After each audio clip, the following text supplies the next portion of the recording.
In the previous video, I focused on the creation of the character. This time, I'll show how I use the character and integrate it into an environment to create a performance. As mentioned, I start with a digital paper doll. I dress the character to how I'd like it to look within the scene. The original vision that I had in my head was an image of the character casually sitting on her sofa, giving a quick update about her current activities. I break down the environment very similar to how I break down the character. I start with the conceptual and exploration stage. So what you're looking at right now is 3D Studio Max. And you're probably thinking, why am I in 3D Studio Max? This is not AI. But a method I like to use is called sketch to image or image to image. But in order to do that, I need something as the starting point. And in this case, because I have a background in 3D modeling, I like to use 3D models to lay out my shot or whatever object I'm trying to create. So here you can see the entire environment was modeled in 3D. And I have the sofa in the middle, I have the wall, and this back wall here eventually became the window. But this is just enough structure here for the AI to know what the environment should look like. This is a good way to also control your camera angles. Because I knew I wanted a specific camera angle, I was also able to get that by posing it or adjusting it in 3D. And the final angle looked similar to this right here with the sofa in the foreground. But I also knew that I wanted her to be standing in the background, so I kind of worked out a wide view of the entire apartment. But even before I got to this stage, I had to try different things. So within this file, there's quite a lot that is not seen. So I unhid everything, and you can see that the living room was fully designed and fully decorated. But what I came to realize was I had too much things to deal with, so it was better for me to pull back and work with just an empty environment and then start filling it bit by bit. I even have a stand-in 3D model for a character in the pose that I wanted my character. And it's great having a 3D character as a stand-in, because this character is fully rigged. I can pose this character in any position that I choose. I didn't have to model everything from scratch. As you can see, there's a lot of furniture in here. And I was basically able to go online and find a lot of free models. I could have modeled everything from scratch if I had chosen. I used the 3D model files to generate images, 2D images of line art that the AI can use as a reference image. Once you have a reference image, you can use it in an AI image to image generator to create a realistic interpretation of the line art. At this point, I started to refine the look, slowly removing things so that I'm only left with things that are important in telling the final story. Once I was committed to the final line art and the structure of the environment, I started to focus on the textures and eventually the colors of the scene. Originally, I started out with a very muted and dull color palette. The reason is because I wanted the character to stand out against the background. However, Over time, I was feeling like it wasn't the mood I was going for and decided to go for a background that matched the character's color palette and outfit.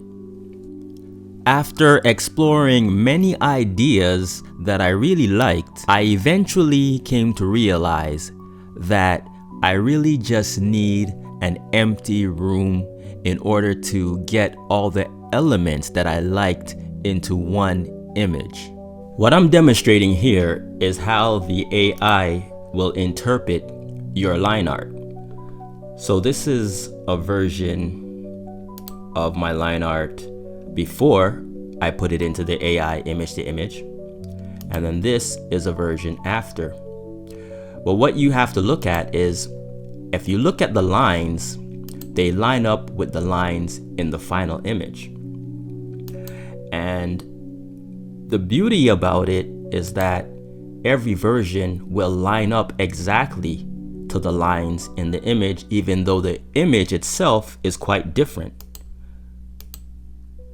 So all these images are totally different images, but they all line up to the line art that's underneath. Just a quick example here, another view of the line art. And then without the line art, you can see that the generated image lines up perfectly. The prompt is what determines the final look. So as an example, if I had prompted a city apartment with metal and glass, you would have got a different look, same structure. Or I could have prompted wood and concrete, which I did in this case, and this was the look I've gotten. So what I'm going to demonstrate here is, in Photoshop, I have all the layers on top of each other. So you're looking at the line art right now, but underneath the line art, you have one of the renders. So this render has a layer mask on it, and the layer mask enables me to paint out certain sections to reveal the layer underneath. This is really beneficial because, for example, I'm going to paint this section of the windows. I'm just doing it rough as a demonstration, but you can see I'm combining the different images together to create a single image by painting out the areas that I want to keep or painting over the areas that I want to remove. I can start designing the look of a living room, combining different elements, mixing and matching. Over here at this wall, I could have chosen to go a different direction and maybe combine these two images like this and create something like a terrace on one side instead of the wall. And so on and so on. I could continue to combine different elements just by painting certain sections. This is one of the final shots. Let's deconstruct the entire environment and see how it was put together. As with the character, this image is a multi-layered image. So it's not just a single image where everything is combined. Let's start. For starters, I can manipulate any object. The character itself can be removed. Each element in the scene can be manipulated, hidden, adjusted in any way you desire, right down to each individual object. Let's take the cushions on the sofa, for example. I can expand this group and go even deeper and manipulate each individual cushion as an object on its own. You can see with this gray cushion, I can move it around, I can rotate it, I can scale it. This really gives you control of the composition for your shot so that nothing is out of place and it's not too cluttered You can move things based on your needs. And this goes for every single item in the shot. Every cushion can be manipulated, can be moved, colors can be adjusted, colors can be changed. Let's look at this one, for example. I could adjust the color. And you have ultimate control, just the same as with the character. Everything is controllable, and that's how you get consistency and you get the shots that you require. Looking at something like the end table, can be moved, positioned, rearranged. But not only that, you can go into the group of the end table and, just as everything else, select individual items and reposition them to help compose your shots. Let's dive in a little on how I created some of these individual elements. So for decorating the environment, I have a folder where I collect all the images that I found online, and I use these for inspiration. You could use them for reference images, and some images are a good enough quality where you could actually use them in Photoshop as your actual objects. Initially, I started to look for end tables online, and as I came across a few, I was very inspired by the chrome and glass look. I really liked the look of this one. The only problem is I found it looked too complicated for the shot. I came to the conclusion that I should create my own. So here we are, back in 3D Studio Max. And what we're going to do is create an object, which is the end table in this case. And you could see it is a 3D object. It's made of simple shapes that you could see. We could separate them. Nothing too complicated. So once the model is created, I compose it and place it how I want it to be positioned in the scene. I then apply a shader to it. So a shader is what gives it its final look. For example, I'll render it right now, and you can see as it renders, currently there's no shader on it, so it will just render as gray. You can actually use these gray models for image to image or sketch to image, and it will give you an output. So I'll apply a shader, which is a toon shader, or they call it a line art shader, to the entire object. And what this will do is when I render it, it will come out as line art. And then we can use the line art inside sketch to image or image to image to create a realistic version by prompting how we want the object to look. In this case, I'll prompt it to be chrome and glass. And we are looking at some variations that were created based on the 3D model. And to show you, if I click this button here, this image is the original image that the sketch to image was based on. And by prompting, as you can see, I can change the look. And originally I was trying to play with a rustic, rusted, old, aged look. So here you can see that I've used a brass kind of finish. Some more variations. So this is when I'm starting to try out the chrome variations. I think this one here was the final one that I decided to go with. And you notice the reflections are kind of yellow. In the final image, I did change the hue to be more of a pink reddish color to look like it was reflecting the environment. I'll give a quick demonstration of how I placed some quick decorations and objects within the scene. So this is the generated end table. I'm going to select it and just remove the the background by adding a layer mask. So once I added the layer mask, it created a transparent background. I can then go in and create a solid color as a background. I'll pick any random color just so that we can see the object. All right, that's good enough. All right, so now that we have the object placed, we can imagine that this is placed in the environment, or you can do it as a separate file and then import it after. But I have these images that I've downloaded from the internet, and these things are just quick props to add to the scene to give it some detail. And I'll do the same thing. I will just select the individual objects that I want. Let's take this one for example. And we could do the same thing just by adding a layer mask. And now the object is isolated.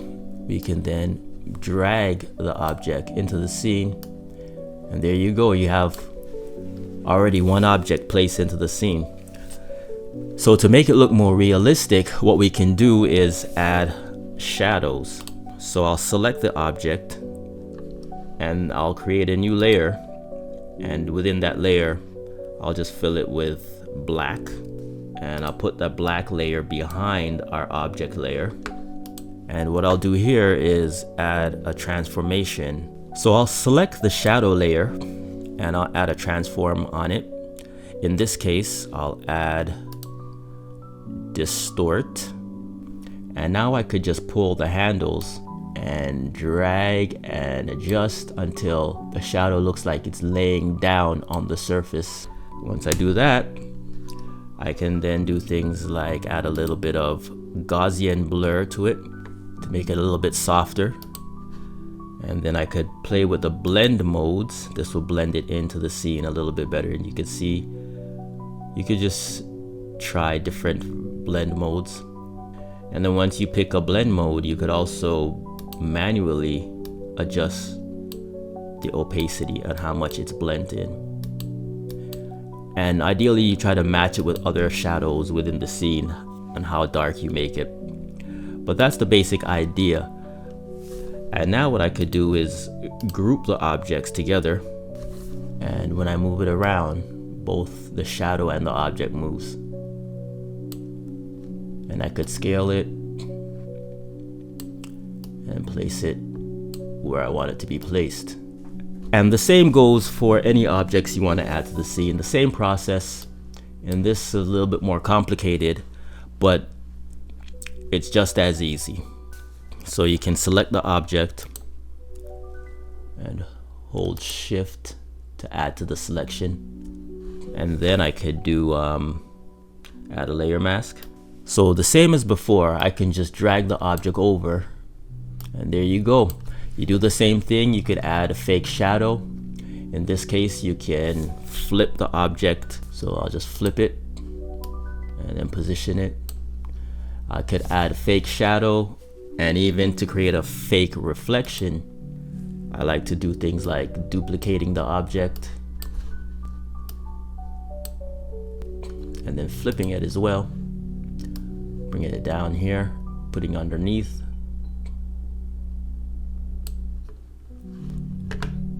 And then you'll add blend modes and adjust the opacity.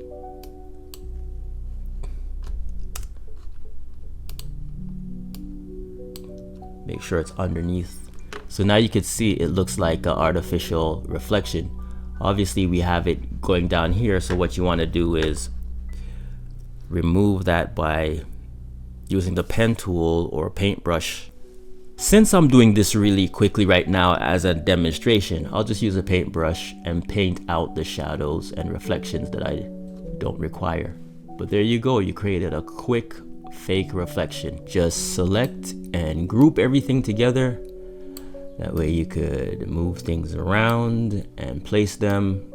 You could export this as a PNG with a transparent background and import it into your scene. Once it's imported into your scene, an important thing to consider is the color of the reflections so that it blends into the environment. So I added an adjustment layer to the layer of the end table, and it's a hue saturation, and that means I could switch the hue of the table. And because the environment that I ended up putting in it had a lot of pink, I switched it to more of a pink color. And you could also control like the saturation depending on how intense you want it to be. But since this background is more of a blue-gray, I would switch it more to a blue kind of tone so that it looks like it's reflecting the environment. And then again, adjust the saturation so it's not too strong.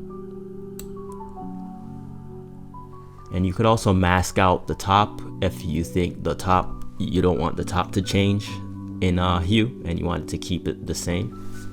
Since I don't want the color adjustment to affect the glass on the top, I'll just use a layer mask and just quickly paint out those areas that I don't want to be affected by the color adjustment. And then that way, only the chrome part has been adjusted.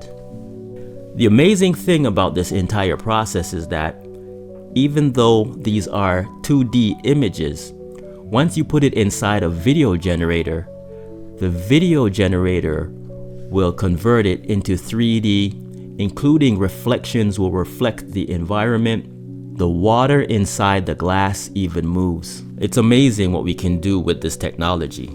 And we're back to where we started, the original empty room. And now you can see where I was heading. We start with this empty canvas, this empty room, and build outwards and focus on only the items that we require. In the foreground, I've added these cherry blossom flowers. That helps to give the shot some depth. You put it close to the camera and blur it, and when the camera moves, it will give it what we call parallax. Parallax is when the objects move at a different rate based on where the camera is positioned. Again, because this is in a separate layer, I have control over how much blur I want. I use a smart object and I could reduce the blur and say okay, and now it's sharp. So what if I wanted to focus on the plant and then blur the background? I could then adjust that. So we're treating this entire environment like a real movie set, where everything is a prop in the set and can be moved, changed props, and so on. Even the room itself is a multi-layered object. You can do things like controlling the depth of field, which is the blurriness. As you're looking out the window, you can see that I could switch off and on the blurriness of the environment. I could even go as far as to remove everything that's outside of the window and change what we're seeing. Maybe we want to go to the daylight instead of nighttime. We could put a daylight scene outside of the window. So the point I'm trying to make in this video is to divide and conquer. Try your best to separate the elements as much as possible to give you maximum control over the composition of your shots. For the next video, I'd like to focus on how to integrate your character into the environment, as well as things like posing characters and laying out your shots.